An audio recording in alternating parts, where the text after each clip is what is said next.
ঘন জঙ্গলে রাজত্ব করত এক বিশাল সিংহ, যার গর্জনে কাঁপত বনভূমি। সিংহের শক্তি ছিল অসাধারণ, কিন্তু ধীরে ধীরে সে অহংকারী হয়ে উঠল।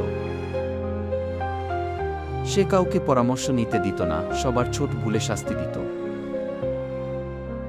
বনের অন্যান্য প্রাণীরা বিরক্ত হয়ে একে একে বন ছেড়ে চলে যেতে লাগল।